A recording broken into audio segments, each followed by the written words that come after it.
Bonsoir à tous et bienvenue dans la toute dernière semaine de la saison régulière. Le Spring Split de la LFL s'achève avec 3 soirées de compétition, des tie-breaks et la qualification en play-off. Et aussi pour savoir qui ira aux European Masters. Donc énormément de choses. Et pour m'accompagner ce soir, j'aurai un expert et ami, Twix et Tréton. Comment ça va, Twix ? Ça va très bien, mon cher ami expert en hosting. Ravi de te voir emprunter ma place avec ta grande compétence. Et j'ai juste un mot à dire sur ton teasing. Let's go! Let's go! Comment ça, vous avez fait une alliance contre moi alors que vous êtes normalement vous insultez en permanence? C'est totalement improvisé. C'est stratégique, il faut que j'en choisisse un pour être en supériorité numérique. C'était une chance sur deux. J'hésitais jusqu'à la dernière seconde. Je me suis dit, est-ce que... Et je me dis quand même, c'est Tréton, ça m'emmerde un peu. Et au moins, Twix, voilà, c'est l'âge, tu vois. Il y a une sorte de connivence comme ça. L'ennemi de mon ennemi, mon ami. Bon, est-ce qu'on peut être professionnel une fois au moins sur OTP? C'est très sympathique, non? On va essayer et pendant tout ce pré-show, mais bon, je ne peux rien promettre. On va commencer en tout cas par le récap de la dernière journée de LFL. Que s'est-il passé? On se remet tout ça dans la tête en images avant de passer à la suite du programme. C'était donc une journée qui se finissait par un Vitality contre Easy Dream, Twix. Ouais, qui commençait plutôt par un Vitality B contre Easy Dream. Et voilà, une des fameuses games qu'on a eu la semaine dernière avec des Vel'Koz, où on avait Robalas et où il parlait beaucoup. Il s'insurgeait encore. Il s'insurgeait beaucoup. Bon, effectivement, le build de Diplex n'est peut-être pas suffisamment satisfaisant pour Robébou, mais la performance Vitality B, elle, était absolument pixel. Il y avait peut-être quelques menaces en provenance d'Easy Dream qui étaient toujours avec Vince, notamment le Ezreal de Silam, etc. Mais ça n'aura pas été suffisant, malheureusement. Et après, on enchaînait sur un petit Game Ward contre les Misfits. Première Tréton avec un match donc qui était important tout de même pour ce tableau. Un match qui était super important, mais un match qui s'est fini en le plus gros stomp très certainement depuis le départ de la LFL, avec les Misfits premières qui ont snowball depuis une invade niveau 1 et qui ne se sont jamais arrêtés sur des Game Ward qui pourtant ont tenté, comme on le voit ici, de se débattre un petit peu, mais déjà 16-4 à 12 minutes. La game, et c'était juste un pur bain de sang, c'était plus ou moins une game de scrim qui a été rondement menée par les Misfits premières. C'était très drôle. Voilà. C'est vrai que c'était drôle. Autre banger avec la Carmine très en forme contre LDLC. On a voulu y croire pour LDLC parce que c'était peut-être leur dernière opportunité de ne pas sortir des playoffs. Malheureusement, Carmine trop en forme. Carmine trop en forme, Carmine qui blind pick le Olaf de Adam, qui joue autour, qui arrive à le faire passer devant une early game qui après détruit la partie de A à Z. Et globalement, c'est ce qu'ils font depuis maintenant plusieurs semaines. Ils sont juste au-dessus de la compétition. Et la semaine passée, ils étaient aussi au-dessus de LDLCOL et assez largement, je pense. Ah, ça turbo smurf. Et puis, voir comme ça les signatures pick de Adam, c'est bon. Est-ce que c'est des phases de training ou pas? Il y a plein d'hypothèses, bien entendu. Mais tout ce qu'on sait, c'est qu'on est ravis de les voir repartir sur, on va dire, la jeunesse de leurs joueurs, les picks signatures, parce que ça, en cas de U-Master, ça va être grave lourd. Ouais, ça rappelle un petit peu le Olaf Top de Cabochard d'une lointaine époque. Un autre Français qui aura marqué la top lane. Match maintenant Gamers Origin contre Solari, pareil, c'était extrêmement important dans le head-to-head. C'était extrêmement serré, Tréton. C'est super serré parce qu'on a deux équipes qui en mid-game ont beaucoup de mal à accélérer. Et ça s'est vu dans cette partie, il y a eu beaucoup de teamfights, il y a eu 7 dragons, il y a eu des barons Nashor à foison. Et au final, c'est les Gamers Origin qui, en cancellant ici les resets des Solari, vont réussir à terminer la partie. Ils se sont fait peur, c'était pas non plus super clean. Mais maintenant, ça veut dire que pour ces deux équipes, pour revenir à niveau, pour revenir en place de playoff, ils sont maintenant chacun à 2 wins d'écart, donc il va falloir qu'il se passe beaucoup de choses pour eux. Ça se joue entre les deux, donc ils vont devoir continuer à s'entre-massacrer par match interposé. Ça va être très passionnant à suivre. Et maintenant le dernier match BDS contre MCES, pareil, petit poussé contre des BDS qui ne veulent rien lâcher, parce qu'on sait, la première et la deuxième place, c'est extrêmement important pour les European Masters. On est bien d'accord, we never lâche, et ils ont absolument rien lâché dans ce match. We never lâche. We never lâche, absolument. Alors ce match-là a été quand même assez symbolique parce qu'on a eu des counter picks qui vont nous intéresser pour les matchs futurs, notamment le match retour entre BDS et Carmine, avec voilà, le fait que Seiken blind Rise Mid, etc. Là on a une réponse Cassio de Chico. Tout ça c'est des pistes qui nous mettent un petit peu en condition pour ce qu'on va déguster cette semaine. Mais pour revenir à ce match en particulier, j'avais beaucoup aimé la performance de Ice Bisto, la bête de la glace. Fort, hein. Qui est monstrueux. Il est vraiment super fort. Je pense qu'il est un petit peu sous-estimé en LFL, mais c'est peut-être l'un des top laners, si ce n'est le top laner qui actuellement performe le mieux. Et du coup, on va pouvoir regarder un petit coup d'œil au classement avant d'entamer la semaine à venir. On a toujours bien la première place ex aequo Karmine Corp et BDS qui se tapent dessus pour savoir qui aura le meilleur seeding aux European Masters et un accès direct à la finale. En chasse, juste derrière les Misfits premières. Et juste derrière, on a donc égalité à la 4e place, GameWard et Vitality B. Et après, c'est la course aux playoffs. C'est déjà une gigantesque guerre. Solari, Gamers Origin, encore dans la course, si jamais la semaine le veut. Et enfin, nos 3 disqualifiés, c'est Easy Dream, LDLC et MCES. Tout à fait, donc tu l'as bien dit, nous avons 5 places en play-off et 7 équipes qui peuvent les jouer logiquement, avec des chances tout à fait raisonnables. Je crois qu'on parle d'une quinzaine, vingtaine de pourcents pour le cas le moins probable. Donc mine de rien, on regardera dans le pré-show bien sûr, donc mine de rien, il n'y a absolument rien qui est fait. C'est ça qui est fabuleux. Pour les 7 premières équipes, tout est encore possible. Et même pour le haut du tableau, comme tu l'as dit, c'est très important. Finir premier, second ou troisième, ça change énormément de choses pour les European Masters notamment.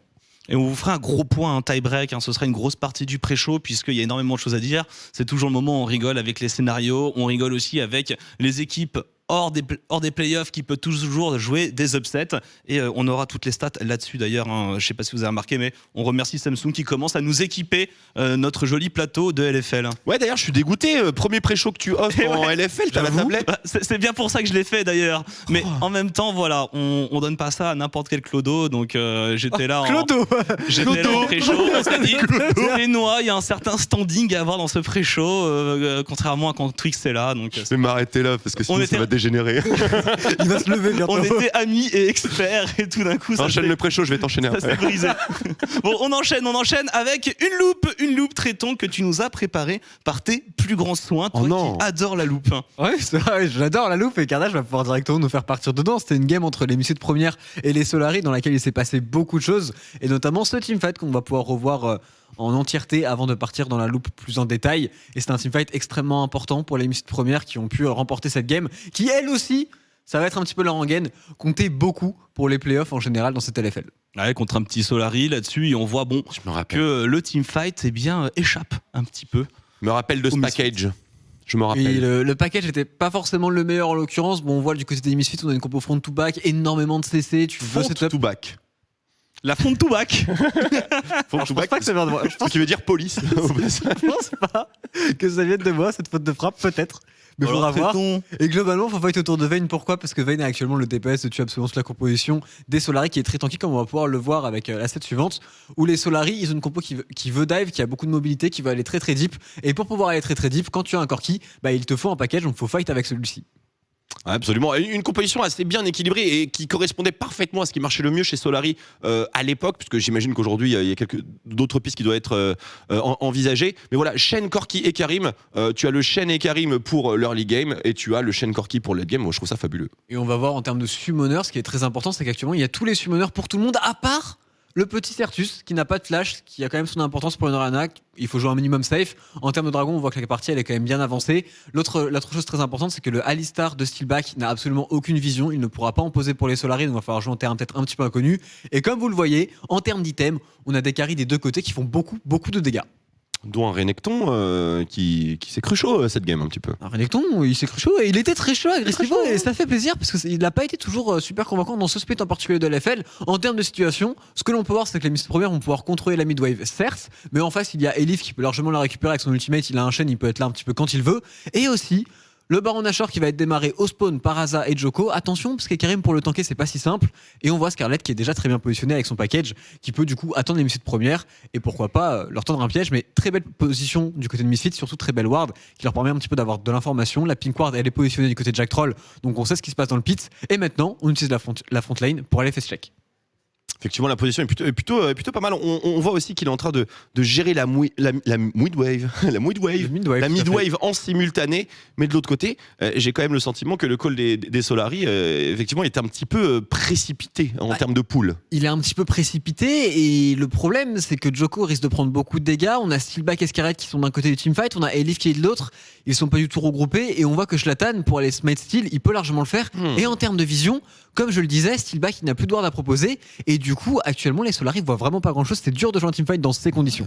Quel inconfort, il pourrait même passer au-dessus qu'on n'en saurait rien, mine de rien. Bah, tu fais bien d'en parler, puisque au-dessus, ils vont passer les Misfits. Mais déjà, c'est toujours Agressivo et Jacques Troll qui vont pouvoir s'avancer. On voit Joko dans le pit du Nashor qui prend énormément de dégâts, qui est déjà plus de mid-life juste avec ses dégâts.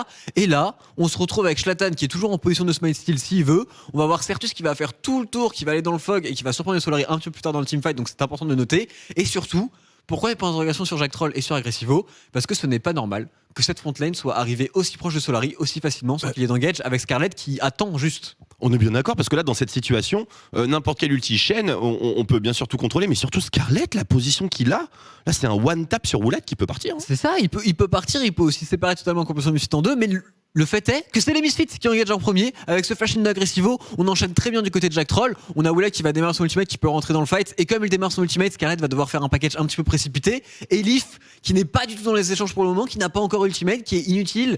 Et du côté des Misfits première, on a toujours Zlatan et Certus qui sont en train de faire le tour, là où les Solari pour le moment ne voient que la frontline.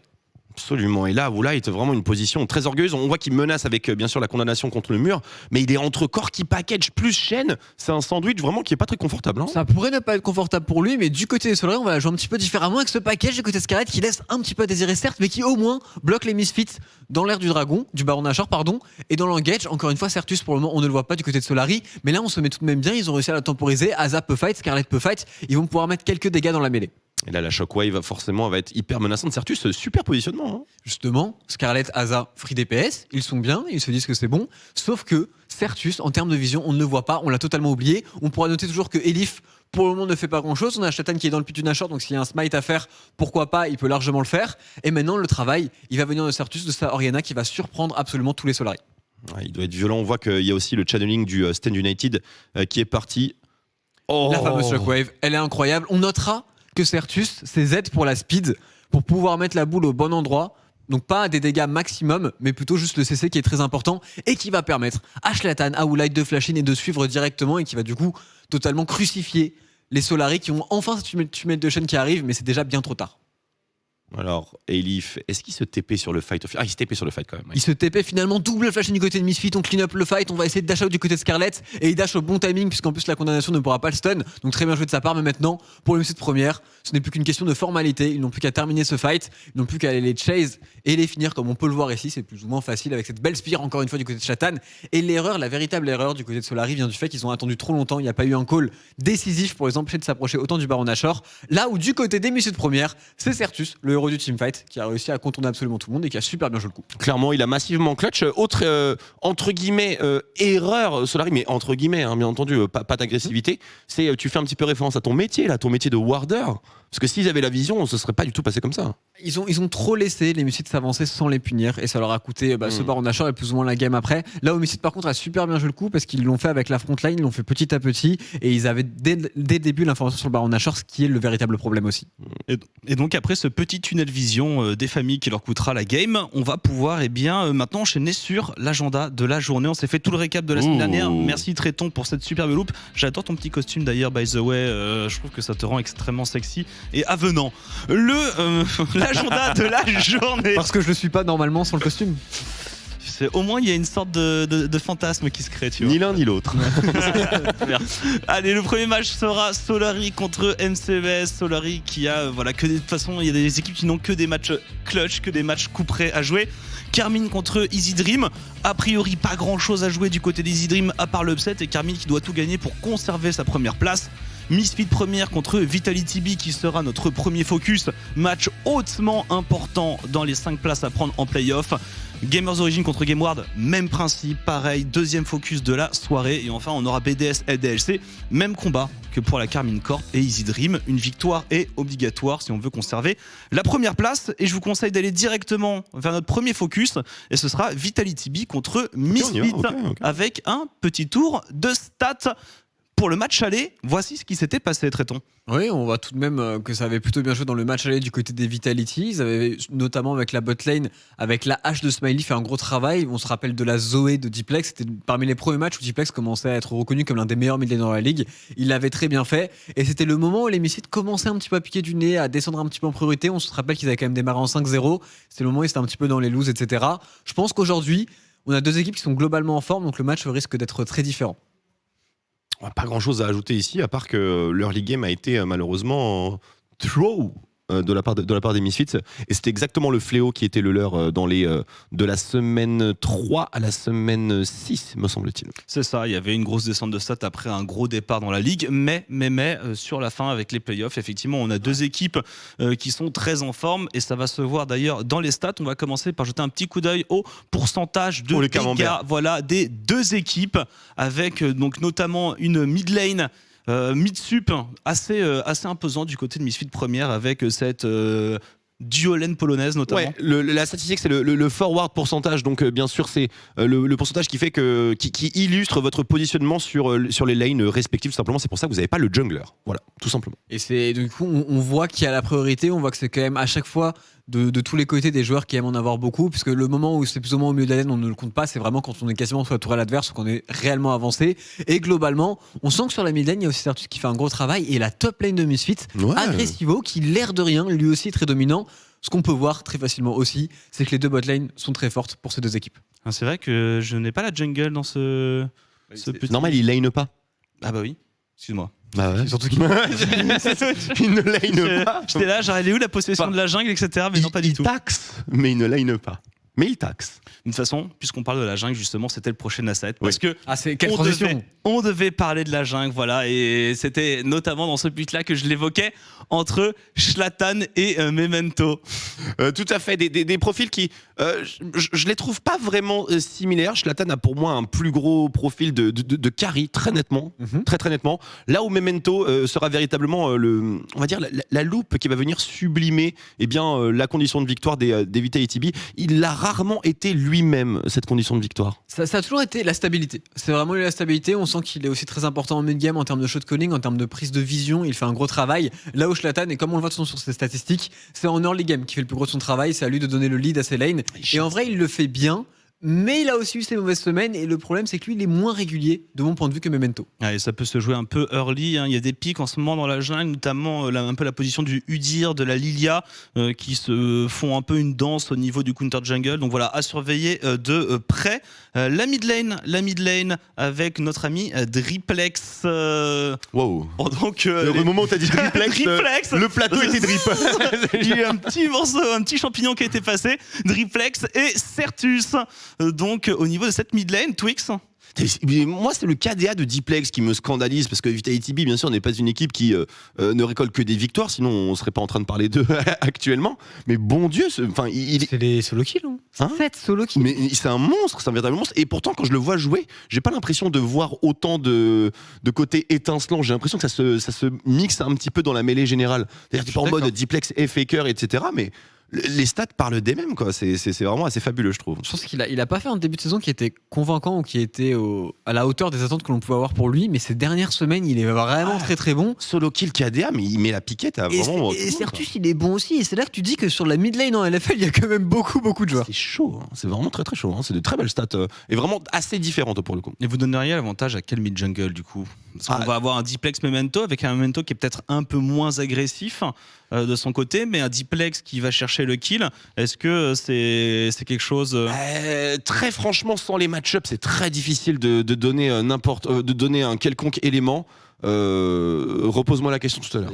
Tout dépend du champion, quoi. Ça dépend beaucoup du champion, et ça dépend aussi de l'état de forme de Zlatan. Je pense que s'il est en état de forme maximale, je donnerais plutôt l'avantage au Misfits, mais si jamais il est pas dans sa meilleure semaine, les Vitality, il y a du répondant, quoi. Ouais, mais draft très importante sur mid-jungle en tout cas. On verra de toute façon qui a pronostiqué quoi. Moi je sais, puisque j'ai pronostiqué en avant-dernier, et du coup j'ai joué l'upset, bien sûr. On va pouvoir passer à notre deuxième focus, le match suivant d'ailleurs, hein, dans la chronologie. GameWard contre Gamers Origin, pareil, un match extrêmement important. C'était ce qui s'était passé au match aller qui fait mal, très mal. Ça fait totalement écho avec ce qu'on disait la semaine dernière en pré-show sur Gamers Origin. C'est triste à dire, mais c'est l'équipe qui se fait comeback, donc ça illustre quand même une certaine qualité de jeu, mais également voilà une grosse difficulté à transformer. Mais là, c'était une des games extrêmement banger, hein, quand même. C'est leur plus grosse row à Gamers Origin en l'occurrence. Je me souviens de la tête de Glopo, après on l'avait récupéré dans des confs, c'était pas facile. Hein. C'était pas facile en effet, mais ça montre aussi que du côté des Gamers Origin, il y a de la place ce soir contre GameWard. C'est pas non plus un match sans espoir. Complètement d'accord, et même si aujourd'hui, on a quand même le facteur GameWard qui s'est accru, à mon sens, là où Gamers Origin a peut-être dû, et je sais pas comment ils se sont débrouillés, mais dû subir le contre-coup de toutes ces défaites-là et donc de gérer le moral de la Justement, on va regarder des stats et c'est vrai que nous, par exemple, on a eu dans Hashtag Analyse, on a eu Toucouille et Gotou, où tu sens, et même Toucouille aussi passé, il fait le tour de tous les plateaux de l'e-sport en ce moment, tu sens quand même il y a un gros moral, qu'on s'entend très bien, il nous parle souvent de ses coéquipiers, de Loulex, Gotou, enfin bref, il a l'air d'avoir une extrêmement bonne ambiance et c'est vrai que quand on jette un coup d'œil du côté de Gamers Origin, on a eu quand même beaucoup plus de souffrance pendant cette saison, là où GameWard a commencé plus bas pour monter petit à petit. Exactement, et c'est le pattern qui est peut-être plus dangereux dans l'autre sens, mais les Gamers Origin, il y a du très très bon. Bien entendu, surtout cette early game. Maintenant, il suffit juste de trouver la formule qui leur permettra de transformer ça bien en victoire. Parce que logiquement, si tu es en avance à 15 minutes, Dragon, héros de la faille, et ça commence à snowball. C'est ça, il leur faut de la confiance. Il leur faut de la confiance pour snowball le mid-game. Et peut-être que la victoire contre Solari la semaine passée va leur en donner. Peut-être aussi que Pac disait qu'en scrim ça se passait bien. Donc pourquoi pas pour les Gamers Origin. En tout cas, c'est maintenant ou jamais. Et tu me donnes encore une transition absolument magnifique, puisque on va pouvoir parler de la mid lane. T'as vu, j'ai bien formé. Hein. Et Toucouille, non, mais c'est incroyable. Hein, c'est un bon sidekick. Tu vois, pour revenir sur ce que tu disais, Toucouille, donc avec la Carnage Corporation qui fait beaucoup de plateaux, qui est passé chez Bully, qui est passé chez Shanky, qui est passé chez Hashtag Analyse, etc., qui a fait tout ça en une semaine. Pas dans cet ordre-là, par contre. Ouais, bon. Non, mais vas-y, continue. Mais attention. Ouais, c'était pas en cet ordre, ouais. Mais bref. Mais en vrai de vrai, pour un joueur, de commencer à être exposé médicalement, etc., c'est très bien. Maintenant, il faut aussi savoir le gérer. Et quand tu mets beaucoup de temps à faire ce genre de choses, peut-être que tu perds un petit peu de temps en solo queue ou en scrim dans le fait de se concentrer. Donc on peut un peu se poser la question pour Toucouille à ce niveau-là. Est-ce qu'il aura son meilleur niveau? En vrai, ce serait très respectable qu'il arrive à le garder. Je pense qu'il arrivera à le garder. Et contre Pac, qui est en plus le midlaner qu'il a remplacé chez Gamers Origin, c'est quand même un match-up qui sera, quoi qu'il arrive, très intéressant. Nous, il nous a dit qu'Ino Life fait quand même pas mal. Hein. De ouf, et il nous avait parlé également de Pac, puisqu'on lui avait posé la question sur l'héritage, un petit peu son héritier au sein de Gamers Origin, et il en est lui-même extrêmement convaincu. Donc ce duel-là, on l'attend avec grande impatience. Et tu penses quoi cette photo qui est sortie par Pestac de Toucouille qui porte un pack? Il bouffe plutôt au gosse, hein. Non mais Pestac est quand même très très fort sur les réseaux sociaux. Je vous conseille d'aller le suivre, même si bon, il a choisi le mauvais côté de la Carnage Corporation. On verra ça. Si jamais il l'emporte, on va pouvoir passer à un autre match-up, Inax contre Elam, autre match-up hautement important de ce match. Est-ce que tu peux nous en toucher 2 mots, Twix?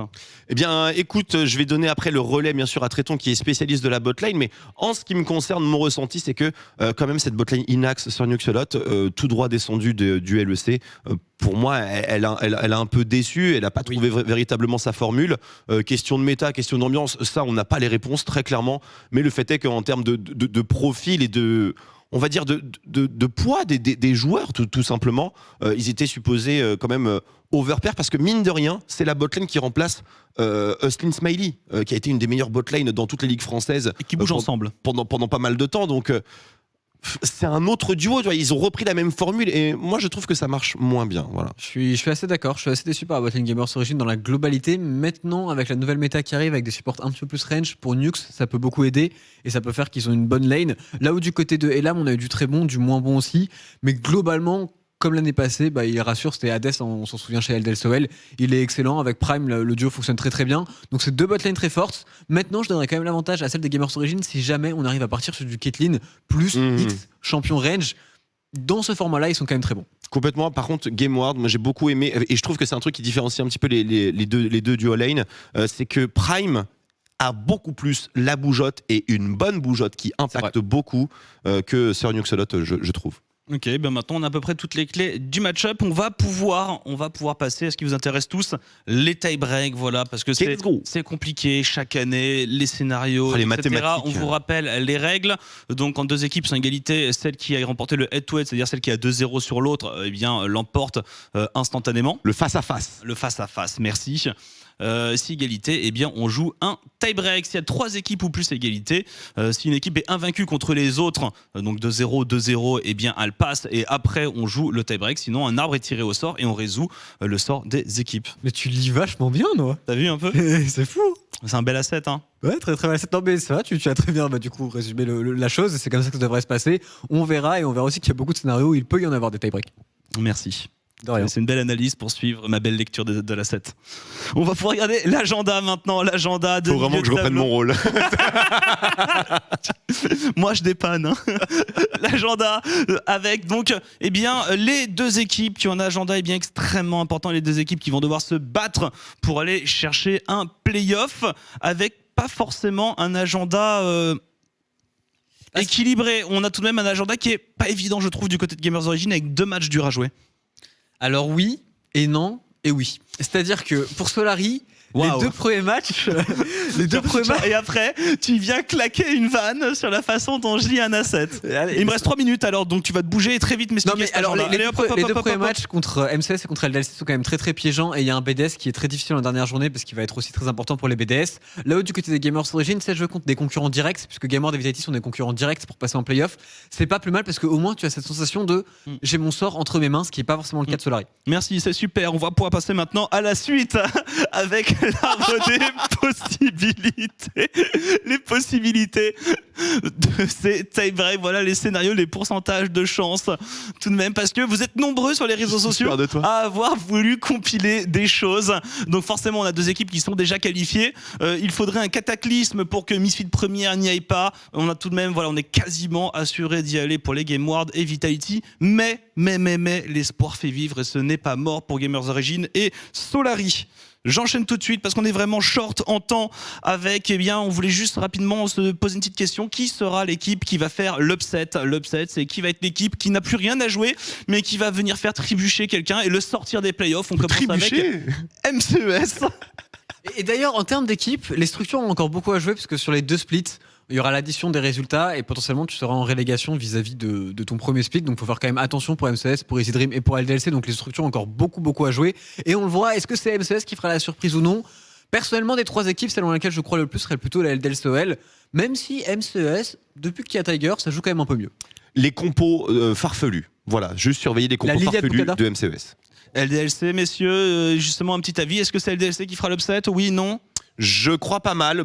De bonnes individualités qui, dans les bonnes conditions, peuvent carrer une game. Dandan Exakik en première position.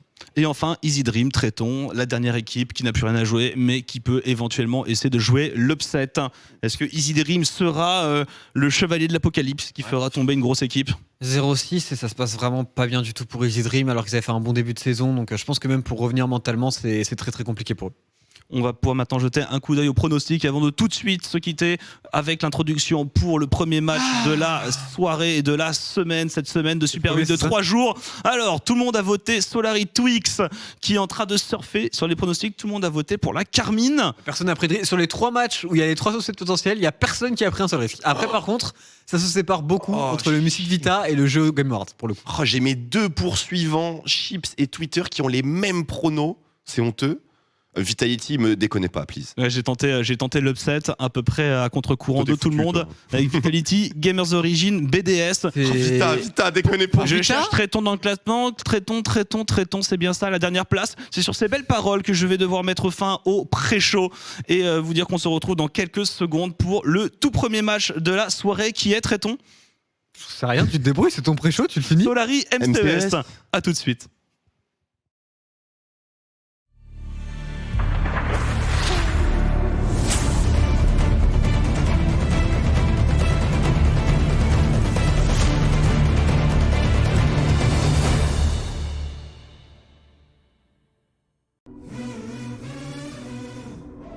PDS a montré beaucoup de belles choses. C'est loin d'être un adversaire qui est free win. Et surtout, Twix, on se bat pour la place numéro 1 en LFL.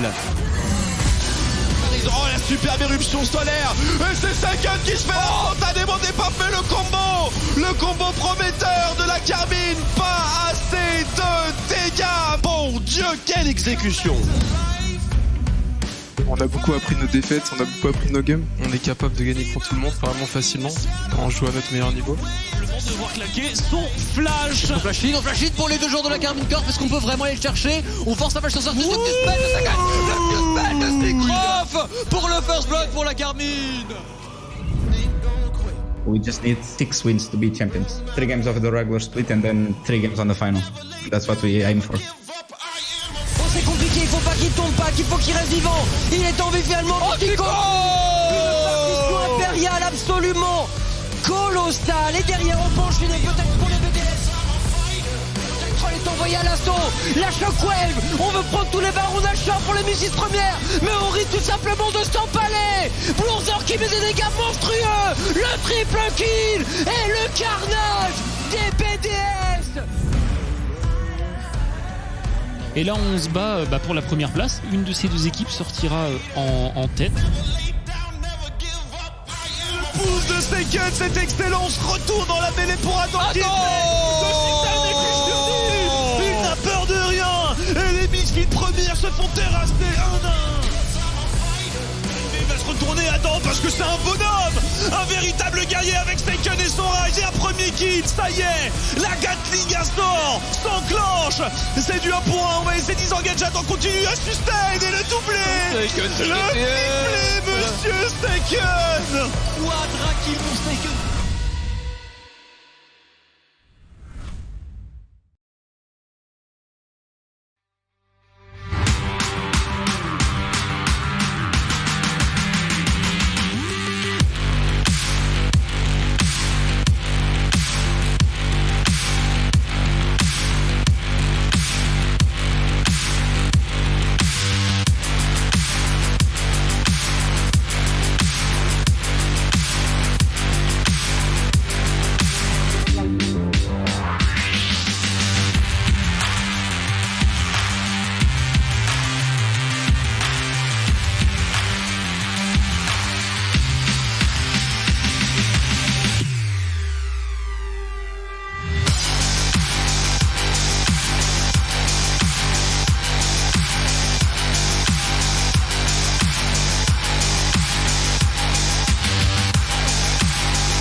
Mesdames et messieurs, bienvenue ou heureuse tout simplement sur OTP, dernière semaine de saison régulière de la Ligue française de League of Legends pour la saison printemps 2021.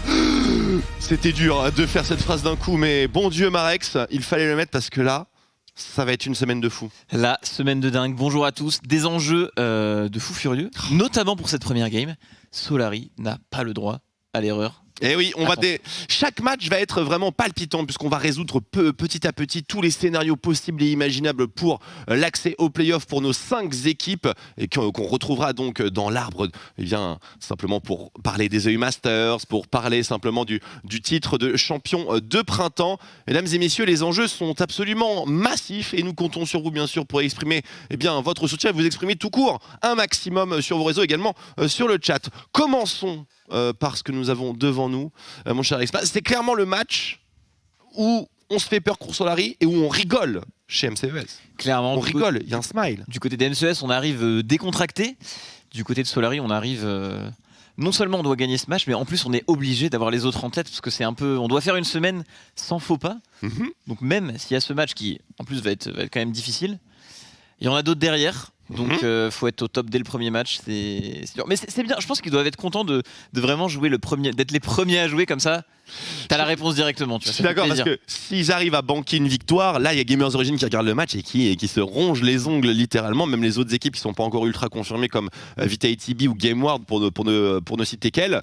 Eh bien voilà, c'est un pas de plus vers un des scénarios catastrophes pour celle-ci. Mais as-tu vu les réactions réseaux sociaux de la part de nos chers amis Solary? Moi j'ai regardé notamment les réactions de Steelback. Il me disait il est possédé Steelback, tu as l'impression, il ne pense qu'au titre, il ne pense qu'au comeback, il ne pense qu'à l'histoire idyllique qui est peut-être sur le point de s'accomplir. Du coup, toi, es-tu convaincu par l'esprit Steelback?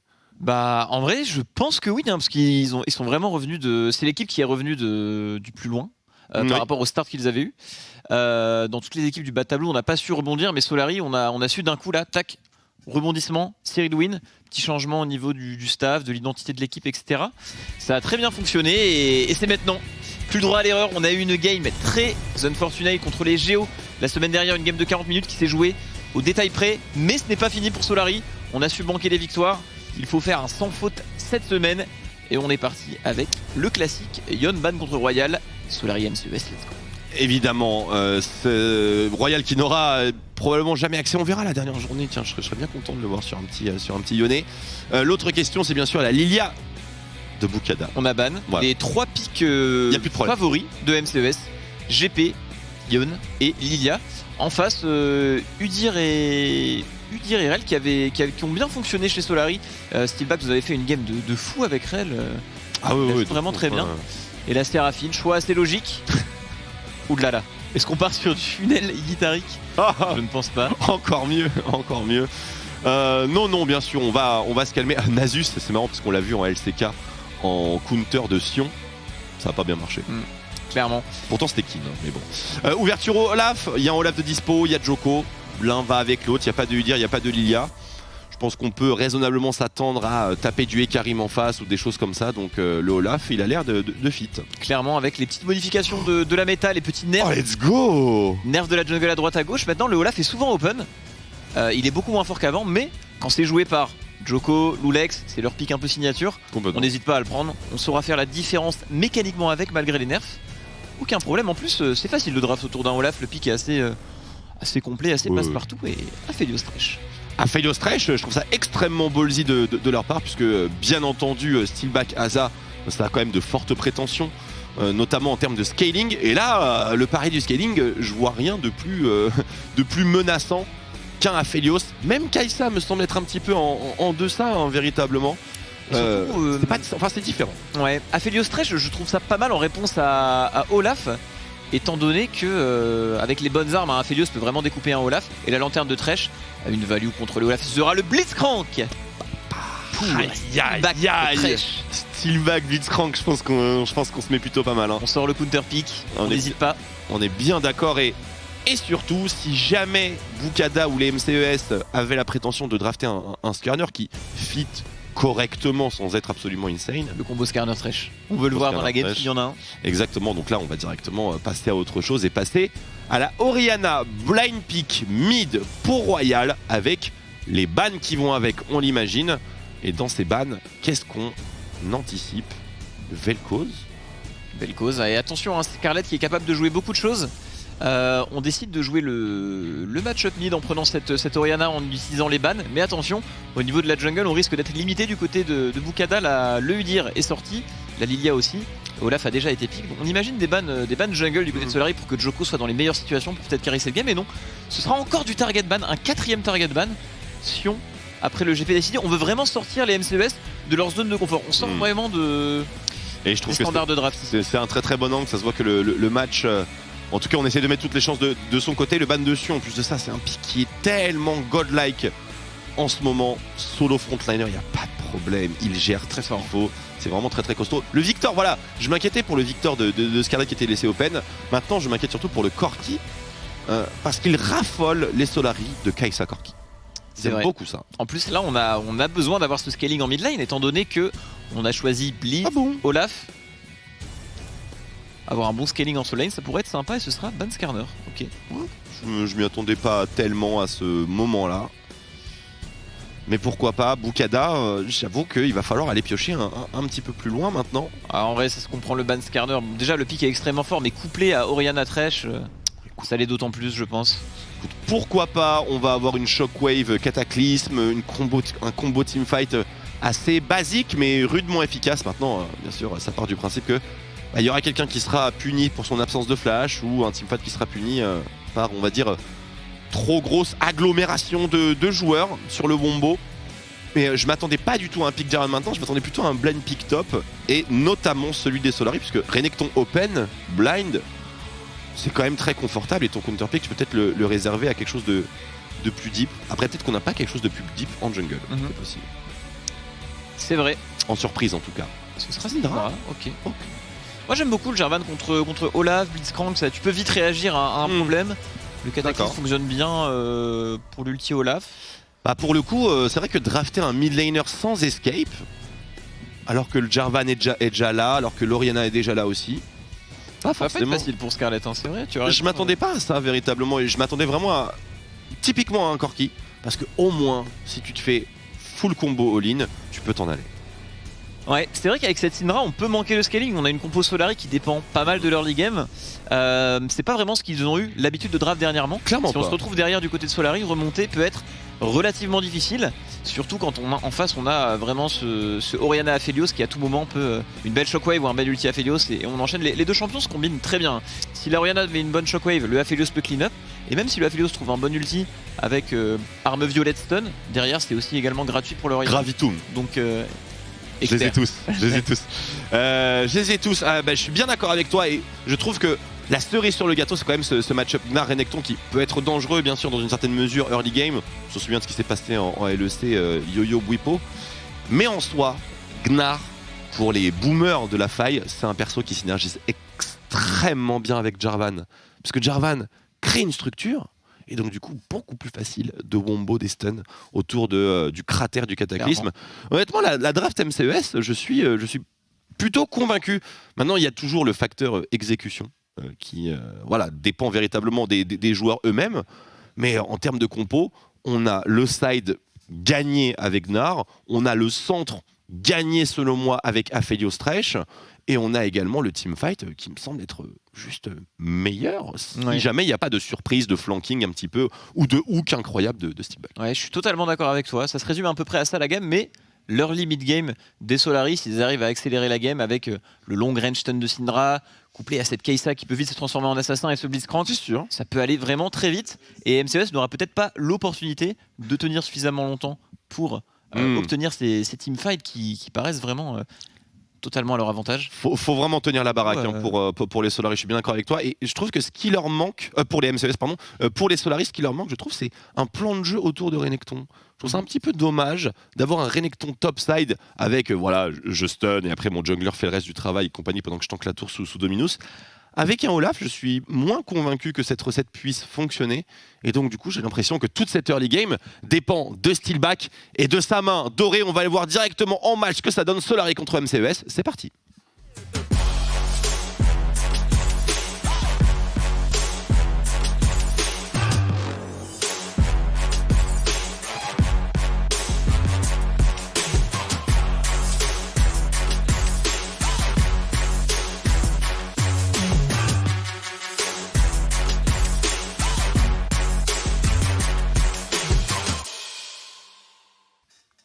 Nous y sommes, ouverture de cette Super Week.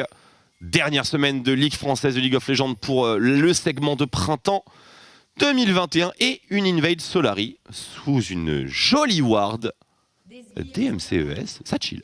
Jolie ward MCES. On a un sweeper quand même sur le Joko. Ouais. Sweeper sur Joko, mais c'est vraiment pas le lieu où on s'attend à avoir une ward. Et là, on prépare peut-être la late invade. On a vu Solari qui a déjà push une petite ward juste en haut de votre écran ici. Très cocasse comme moment, quand même. Alors qu'est-ce qu'on fait chez les MCES? On va essayer de start sur le top side. On veut pas se faire late. Ils le savent. C'est vu, mais ils y vont quand même, ils sont confiants dans leur level 1. Ils savent que du coup en face ils ont pu répondre. On a l'information ici prise par Eilif et son Renekton. Du coup nous aurons une map split en deux. Vraisemblablement pour l'early game. C'est pas forcément ce qu'on veut avec un Renekton. Mais bon, ici comme tu l'as dit, on n'a pas forcément le plan de jeu early autour du Renekton. Donc un Renekton tout seul en 1v2, ça reste quand même ok parce qu'il a son E pour se sortir de situations délicates. Et de l'autre côté, on a tout de même un Blitzcrank pour accélérer le côté bot side de la map pour Solari. Donc finalement, cette invade niveau 1 a du sens.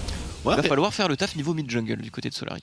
Renekton weak side, c'est très intéressant. Scarlet qui est très précis sur ses sphères noires et pour l'instant a l'air de remporter les premiers échanges. On sait que les mid laners vont burn tous leurs consommables pour back et acheter une larme de la déesse.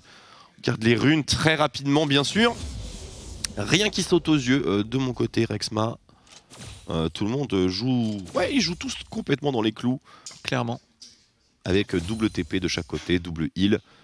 Ignite pour Steelback, pas d'exhaust. Bon, c'est un détail naturel. Non. Oh, c'est très agressif ça, monsieur Joko. Alors qu'est-ce qu'on a du côté des Solari? On a plus ou moins stacké la wave, la hache qui touche pour connecter un grab, ça va connecter directement sur Move, ça enchaîne du côté de Vassal, Exos qui part directement pour empêcher cette Kai'Sa de prendre un kill, le passif de Kai'Sa qui va spawn. Oh, ça va très bien joué, on arrive à jouer en deux temps du côté des Solari. Joko qui bloque la retraite. Il a bloqué les minions surtout. Le niveau 1 sur Monsieur Moves qui ne passera pas niveau 2. Le heal, attention on a plus beaucoup double heal du côté de Solari, ça peut tourner au vinaigre, on y va directement sur Tiger, c'est le first blood sur Joko. C'est très bien joué, on flash directement la hache qui va connecter. Oh, Moops n'a plus de flash, mais cette deuxième hache est ratée. ah, complètement juste à côté malheureusement pour Joko, mais c'était déjà une superbe opération pour les Solari. Quel move, quelle agressivité.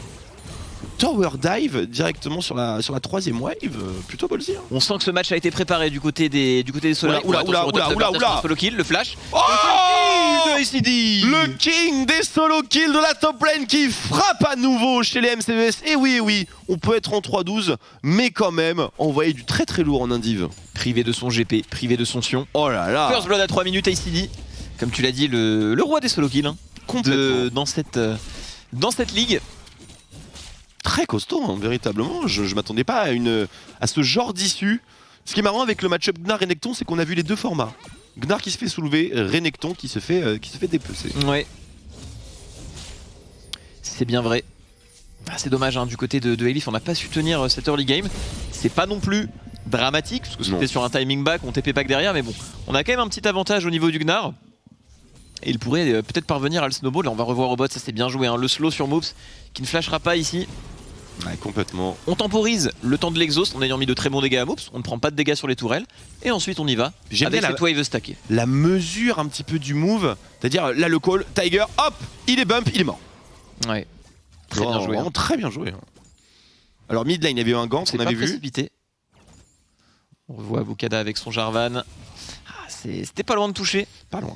Scarlet a pris beaucoup de risques. Hein. Je suis surpris qu'il n'ait pas flash ça. Parce qu'à quelques pixels près, il se faisait stun et c'est peut-être le burst qui partait. Wow, il s'est passé des choses anormales côté Elif. J'ai cru... Oh attention, il y a un move bot lane qui s'engage ici. Il y a beaucoup de monde. Supériorité numérique pour les Solaris. La trade 1 pour 1 pour l'instant. Mais Scarlet vient séparer les foules. Quand même un échange relativement satisfaisant pour les MCES. Puisque Tiger n'est pas tombé. Mais en soi, ça fait un kill supplémentaire. Enfin plutôt le premier kill pour Aza. Ouais, c'est pas mal. Mais sur un point au final... C'est Aza qui l'a eu. Oui, c'est Aza qui l'a eu.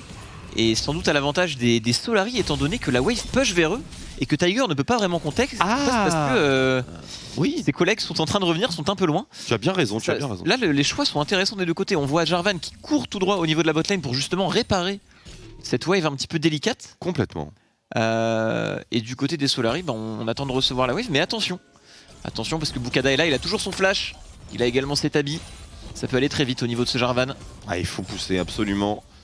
Bien vu, c'est un détail vraiment à ne pas ignorer, surtout lorsque la condition de victoire se situe autour d'Aphelios. On termine le travail, on va reset en paix, bien sûr. Sauf si style back pull. C'est pas mal, hein. Il va pull, hein, il pull. Hein. Ouais, c'est à l'avantage des Solari ce move parce qu'on demande à Bukada de vraiment venir de la base en pensant que la botlane Solari va appeler Joko, étant donné qu'ils sont obligés de push. Mais non, Joko lui est parti farmer, donc au final, Joko s'en met plein les poches. Bukada perd du temps. Et la botlane Solari a toujours le contrôle sur la manière de jouer cette wave. Du coup, on décide de décaler du côté de Moops. Et on ne mourra pas du côté de Scarlet. C'est à l'avantage des Solari, hein, tout ce qui est en train de se passer pour l'instant. Ça se voit au niveau des gold. Un K-gold d'avance. Les opportunités MCES ne se transforment pas, par contre celles de Solari, et on peut en témoigner ici sur cette top lane, vont se transformer. Elif qui a pris l'aggro la tourelle, mais bon, le deuxième dash, c'est terminé, hop. Voilà qui devrait remettre les choses en ordre sur cette top lane. Ah, cette phase de jeu est excellente. Le fait d'avoir décidé de vraiment jouer de derrière au niveau de la botlane Solari. Oh, Scarlet, attention, qui s'est fait toucher ici. Il possède un flash à disposition. Mais il n'y a pas de mana sur cette Orianna. On reste serein. On ne tremble pas. Low BPM du côté de Scarlet. On sait qu'on a des creeps pour se protéger du Thresh qui n'a pas de flash. Et plus de mana sur Royal. Donc on avance, on reprend le push. Bah ouais, Scarlet, de la glace dans les veines, hein, véritablement. Pas d'ultimate, pas de flash out, pas de panique. Ouais. C'est très bien ce qui se passe. C'est juste une shockwave à la tire. Bon.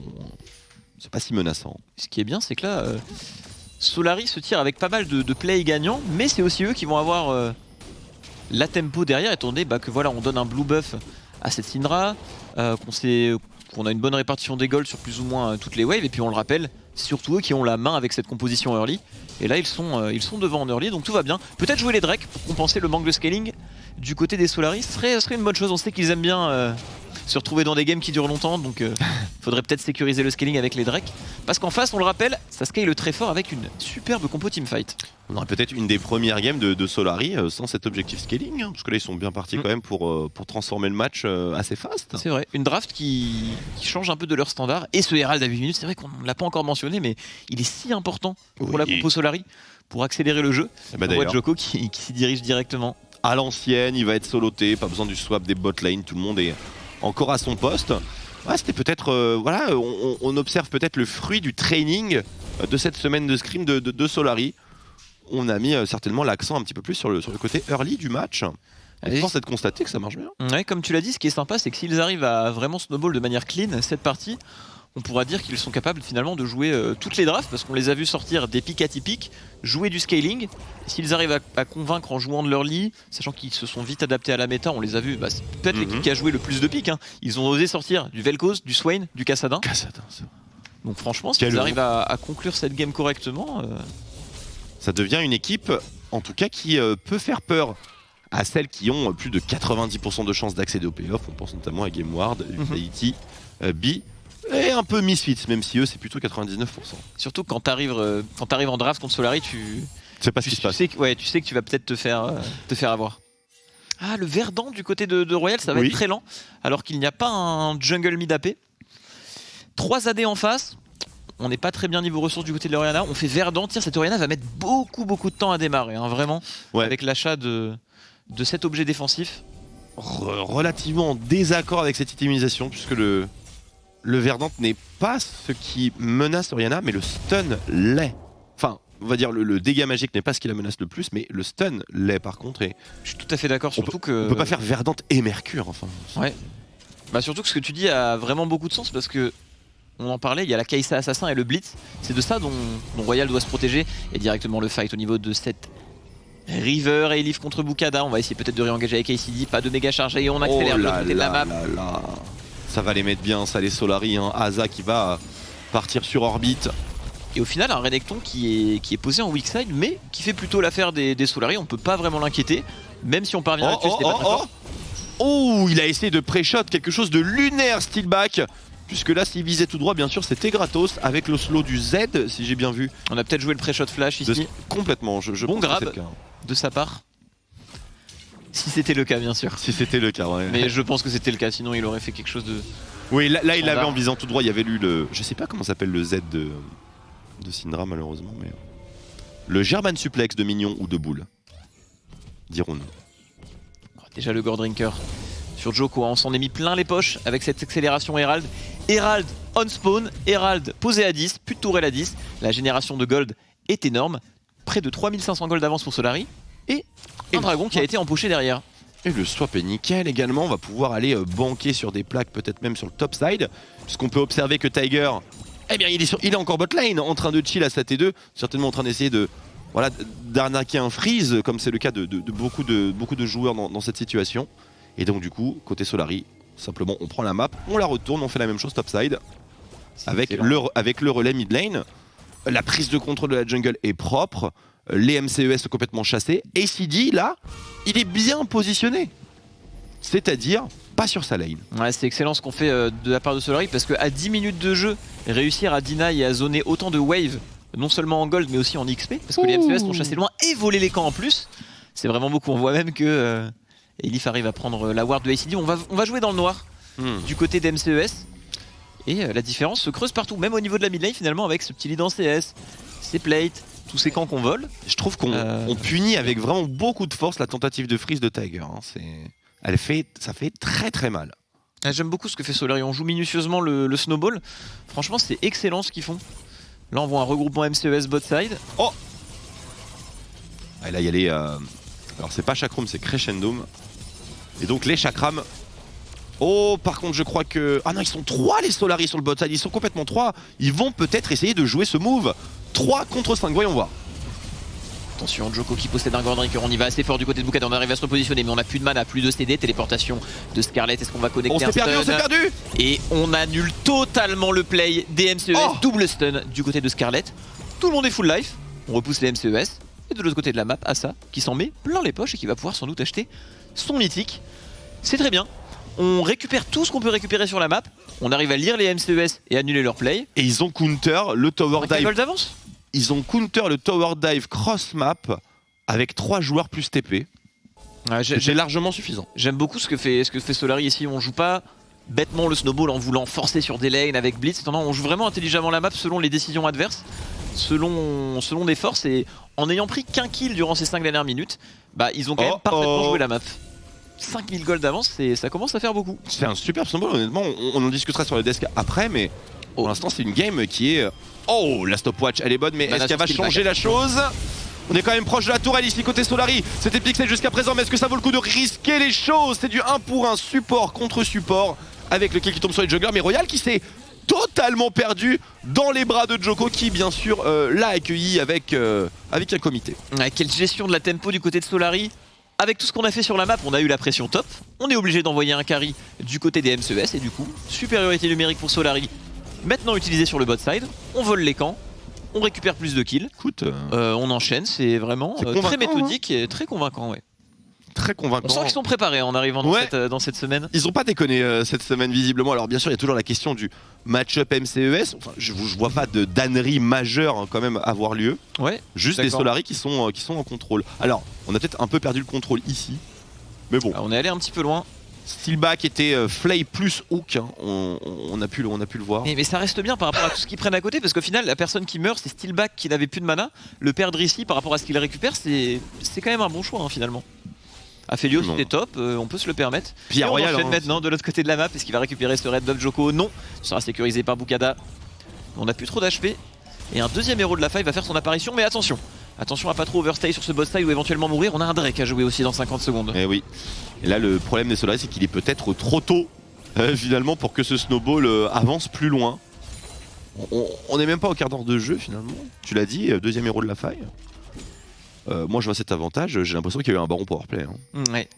6000. Le seul petit défaut de la compo Solary ici, c'est qu'on n'a pas beaucoup de ressources sur Scarlet, même s'il est bien dans sa game, qu'il a fait une très bonne game.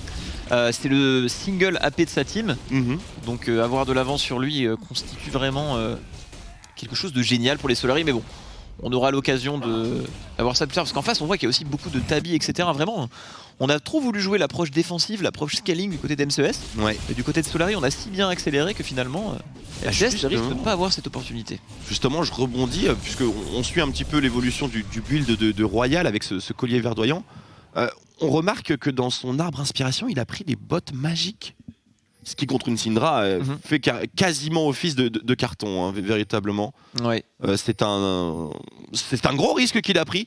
Il s'est pas fait attraper, mais on vous recommande véritablement pas de faire ce genre de choses. C'est peut-être dit que Solary allait jouer avec la pression. On enchaîne directement sur ICD, on connecte directement l'ultimate. Du côté de Asta, ça ne touchera pas. Steelback, le grab, très close.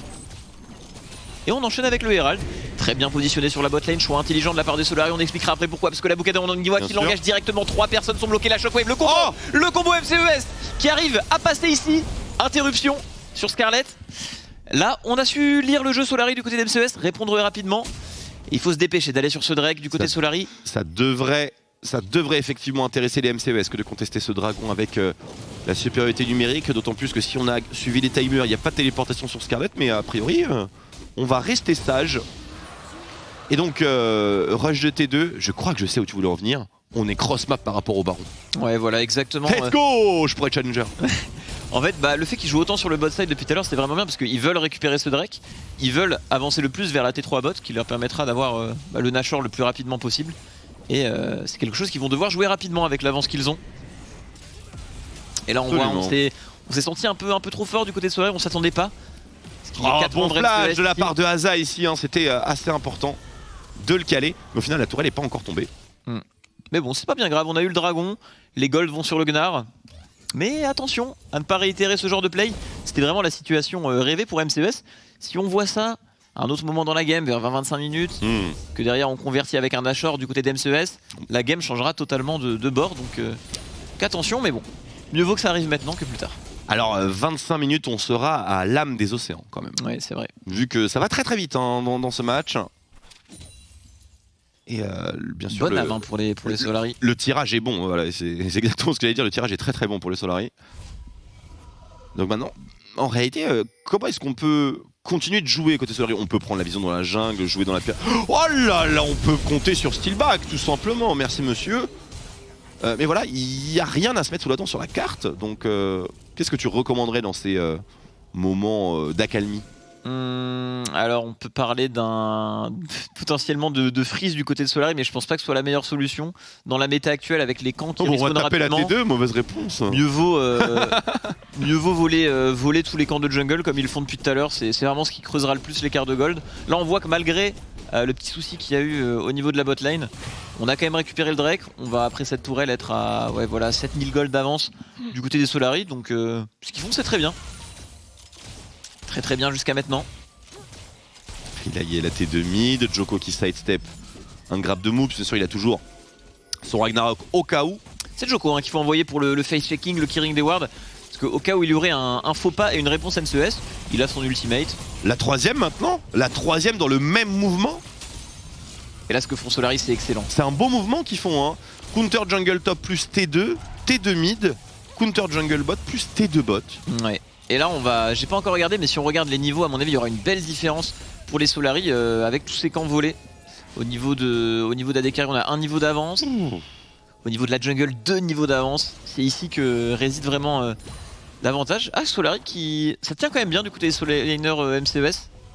Ça ramasse beaucoup, absolument. Mais au niveau des autres rôles, un niveau complet d'avance en AD carry c'est vraiment beaucoup actuellement, vu qu'en général c'est pas une lane qui va récupérer les ressources tout seul. Et Scarlet qui n'a pas beaucoup de ressources en gold, mais qui se retrouve finalement quasiment niveau 13, très bien sur cette Syndra, en train de scale son archange. Oui, complètement. Son archange qui est quasiment over d'ailleurs, mais justement, je regarde son adversaire et je me dis qu'il n'y a pas de match en réalité.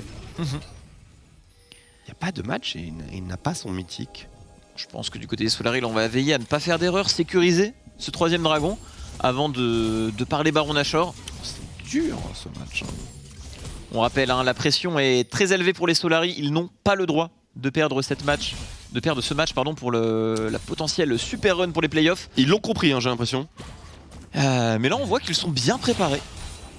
Une draft qui sort un peu de leur standard, mais qui est très bien jouée.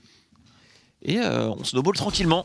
Observons simplement la suite. Nous avons 1 minute 15 avant le prochain Drake. Troisième. Pas de dinguerie du côté de Solari. Ce match est censé être une formalité finalement s'ils veulent prétendre aux playoffs et clutch cette superbe semaine. Ouais, je me demande un petit peu à quelle vitesse ils vont aller sur le Baron Nashor. C'est un petit peu la dernière étape que j'attends. J'aime bien, ils utilisent vraiment bien Djoko ici. C'est vraiment, c'est un petit détail, mais le fait que ce soit lui qui face check tous les buissons pour étendre la vision, sécuriser la vision, c'est vraiment bien parce que ça laisse aucune opportunité de comeback au MCES, étant donné que c'est un Olaf qui a toujours son ultimate. Donc ça c'est très bien qu'il fasse ça. Oh, il se fait attraper par contre, ça c'est un cataclysme, Olaf ne peut pas en sortir. Oh, le combo qui va cancel le grab de Blitzcrank. Mais on a ce Gordrinker, on arrivera à sortir du côté de Djoko. Non, shutdown sur Jarvan. Aïe aïe aïe, il est allé un petit peu trop loin ici. Djoko qui a surtout été très patient avec son flash, puisqu'il aurait pu sortir de ce mauvais pas assez vite. Les raisons pour lesquelles il n'a pas voulu faire cela m'échappent pour l'instant, mais j'imagine qu'on avait peut-être la prétention de vouloir fight chez les Solari et on n'était pas à grand chose. Qui me fait totalement mentir après ce que j'ai dit, mais bon. Il y a un cataclysme de Jarvan. En réalité, il pressait, il flash out, c'est terminé. Ouais. Enfin, il l'a pas fait parce qu'il pensait que ça passait a priori. Peut-être la pression ici on se perd un petit peu, c'est quand même une erreur très majeure parce que là le stacking de Drake qui est censé compenser le scaling de la compo adverse va être totalement ralenti. Tout à récupéré par MCES. Mais à quel prix? À quel prix encore des ressources sur Scarlet, niveau 14. On push également sur la mid lane du côté des Solari. Alors normalement ce push des Solari, notamment mid lane, il doit être puni par les MCES. C'est pas possible que ça se passe comme ça. Necton qui se téléporte sur la map. Oui, c'est un hacker. Oh, le hacking. Oh, le hacking, mais c'est honteux. C'est un petit peu ce que j'ai eu l'impression de voir au moment du First Blood. Au passage. Voilà. Donc peut-être que Elif subit des difficultés. La question se pose, on verra plus tard, on mène l'enquête. Je pense que ça vient plutôt du jeu, c'est comme quand il y a des Azirs qui font des virgules rapides, ça saccade un petit peu. Pensez le mode ops? Ouais. Est-ce que j'avoue vraiment que pendant le first match, voir Elif cancel 3 autos d'affilée, j'étais là. Ah oui. C'est bizarre. Mais bon après. Nashor vient d'être sweep. Oui. Très bien. On absolument. A une Kai'Sa Kraken. Il a été duoté. Finalement, ce catch de Djoko c'était peut-être tout prévu. On force les MCES à briser le tempo. Bot side. On récupère les T3 topside, ils doivent les défendre, on prend le Nash. En vrai, Alors là, c'était pas du tout prévu. Non, mais je rigole. C'est 5000 IQ move, hein. On verra pour l'interview post-match si jamais bien sûr. Voilà, les Solari remportent ce match, ils sont bien partis pour bien sûr. Mais... Non, je plaisante bien sûr, mais en tout cas, bonne réponse de la part des Solari malgré cette petite glissade. Ça a été vite. Hein. On sort gagnant avec 10 000 gold d'avance. Je crois qu'il y a une Orianna qui est bientôt considérée comme étant overextend. Joko en temps normal lui aurait tout mis. S'il avait un ghost, bah il n'y avait plus d'Orianna. Il y serait allé 100%. Et là on voit les golds. Ça commence à faire beaucoup. Niveau avance, 12 000 gold sur cette Kai'Sa. Ouais. C'est énorme, hein, pas loin de 4 000 gold d'avance de plus que son vis-à-vis. Colossal. Et d'ailleurs, ennemi. les Solari qui ont peut-être l'ambition de push 3 lanes d'affilée. Ah non, Elif qui va lâcher son topside. Pour rejoindre ses coéquipiers, un mid-bot, c'est beaucoup plus raisonnable. Et là du côté de Solari, Steelback l'inspi. À gauche, à droite, il va aller où? Il a un flash aussi, il peut peut-être se chauffer ici. Je pense que là du côté de Solari, si on est discipliné, on doit jouer sur le plus de lane possible. Pourquoi? Jouer sur le plus de lane possible, ça créera plus d'espace et de mouvement en face pour les grappes de Blitzcrank. Et surtout, ça permettra d'éviter un 5v5, seule condition de comeback pour les MCES. On a perdu un petit peu de temps au niveau de Elif, il était peut-être inquiet s'il y avait un teamfight parce qu'il n'a pas de téléportation. Mais il va suivre tes conseils et donc également jouer le topside. Attention, défoulement plus. Oh là là, dommage, il y a l'ultimate de Syndra qui est parti au moment où Steelback concrétise un hook. Bukada et les MCES savent que c'est maintenant, ils sont un peu split les Solari, c'est peut-être là qu'on a les meilleures chances d'attaquer. Et SCD qui prend les choses en main, qui stack sa barre de méga, flash in, hook qui ne passe pas du tout, le méga qui connecte, avec un focus qui se porte bien sur Elif qui rejette monstrueusement et Asa a le temps de revenir et de sniper ce vilain Gnar. Superbe stun encore une fois de la part de Scarlet, inhibiteur mid tombé, inhibiteur bot bientôt tombé ainsi que son petit frère le top lane. Bien écoutez, les Solari c'est... Oh, la main de Dieu, Thanos. Ça touche cette fois-ci, on va pouvoir enchaîner du côté des Solari. On a très intelligemment joué sur 3 lanes, ça a été très bien exécuté.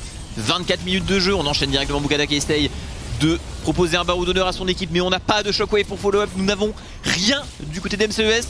On se rassure du côté des Solari. Premier match pour cette semaine. Très convaincant. Joliment remporté, très convaincant. Très convaincant.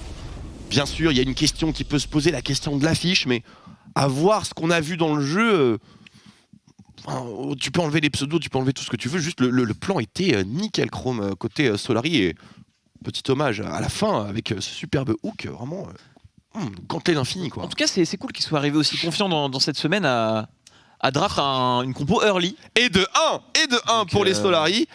Il n'en reste plus que 2. Demain, c'est LDLCOL. Après-demain, eh bien, ce sera BDS. Ça va aller crescendo. Écoutez, mesdames et messieurs, on va les débrief de cette masterclass solarienne directement sur le desk en compagnie de Noix et Tréton.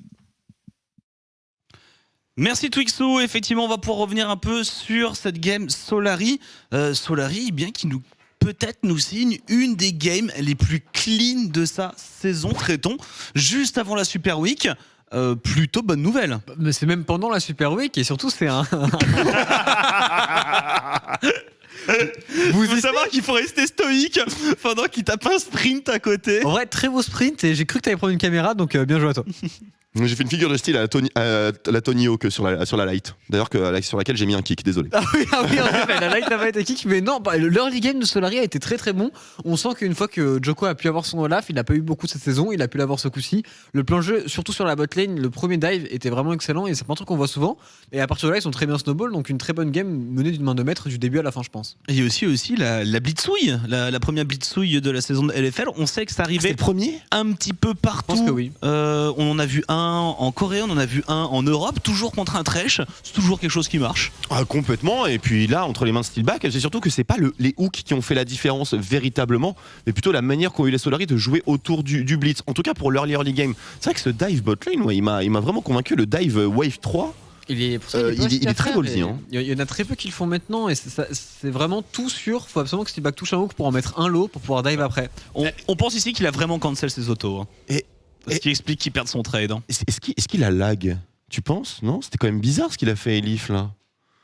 Je pense pas qu'il est. Je pense pas. Moi, je l'ai vu cancel des autos. Moi. On était un peu plus dur sur le plateau analyse en se disant que c'est peut-être un gros fail.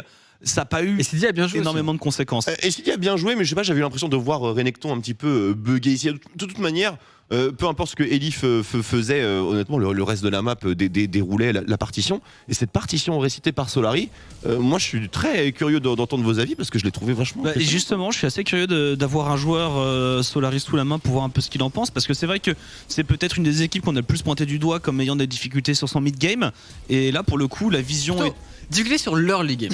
En réalité, parce qu'en mid-game ça va vu qu'ils jouent bien les objectifs etc. Ils sont passés par la période on n'ose pas avancer à plus de 2 mètres de nos tours tout de même. Certes, mais je pense que ça venait beaucoup de l'early game où ils étaient beaucoup en retard. Pour moi, le mid-game de Solary il est pas flamboyant, mais par contre pour jouer autour des objectifs ils sont bons et ils savent le faire, ils savent se regrouper et c'est ce qu'on demande dans la méta actuellement. Et le véritable problème c'est qu'en early game très souvent soit ils avaient du retard, soit ils n'avaient pas d'avance. Et en l'occurrence c'est eux qui sont allés le chercher, c'est eux qui ont été créatifs. Et du coup c'est intéressant à voir parce que ça change de playstyle et aussi ça montre que pour la Super Week ils ont pas peur de jouer. Ce qui est très important et ce qui est relativement logique avec un roster de vétérans, faut pas qu'ils aient peur de jouer sur le timing le plus important de la saison. Parce qu'on rappelle qu'ils vont avoir BDS à jouer a priori match, donc jeudi. Donc même si demain, alors LDLC déjà c'est pas forcément un cadeau, mais en plus BDS, donc pour réussir à accrocher les playoffs, il va falloir être très très bon. Mais un BDS qui aura joué mercredi pour le match de la semaine de la mort qui tue contre K-Corp. Donc les 2 premiers et BDS s'ils gagnent ou s'ils perdent, pour Solary ça va être intéressant parce qu'il y aura quand même une approche différente au match je pense. Messieurs, il va nous falloir un MVP après ce petit graphe de gold qui prouve, franchement c'est le graphe qui prouve qu'ils ont fait un beau snowball bien propre, bien clean. C'est surtout le montant de dégâts aux champions qui je pense montre à quel point le snowball a été violent. C'est-à-dire qu'il n'y a personne à 10 000 points de dégâts dans cette game. Ah, pour les fantasy c'est dur. Les mecs qui ont des points pour les fantasy. Mais c'était une game vraiment très bien orchestrée et je pense que le point qui m'a le plus marqué dans cette game, c'est le champion choisi pour Scarlett. Je m'attendais vraiment pas à le voir sortir une Syndra, qui est un pick déjà qui marche pas très bien en dehors de la Corée du Sud, mais en plus de ça, un pick qui n'a pas les mêmes prétentions et la même suprématie late game. Et du coup, avoir un petit peu cette ambiance-là qui s'installe chez Solary, bah, ça te fait te poser une grosse question. Messieurs, le MVP j'aurais dit c'était entre Joko et Silback parce que je pense que les gangs que Joko a fait en early game c'était très bon. Il s'est fait un tout petit peu catch en mid game. La bitsouille. Et c'est le premier Blitzcrank, donc ça irait de mon côté plutôt vers Silback. La duolène a été gagnée par la bitsouille. Je suis totalement d'accord. Après c'est surtout une question de shot call et je pense que ça les deux vont ensemble. Et ce sera Steelback, du coup, c'est moi qui tranche, c'est moi qui choisis en tant que support, en tant que fan de Blitzcrank. Ce sera fait. Et j'ai la tablette Samsung, donc c'est définitivement moi qui tranche. Et du coup, on va pouvoir avoir ensuite l'interview. Et ce sera Elif du côté de l'interview. Cool. On va pouvoir tout de suite accueillir. Ah, let's go! Salut, comment ça va, Elif? Salut, ça va et vous?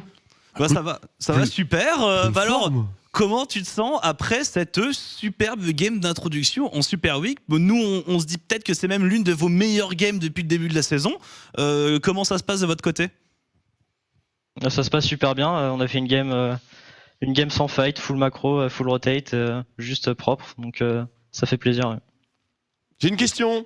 Bon, Elif, il y a un débat ici. Moi, j'ai vu ce qui s'est passé. J'ai commenté ce qui s'est passé sur ta top lane.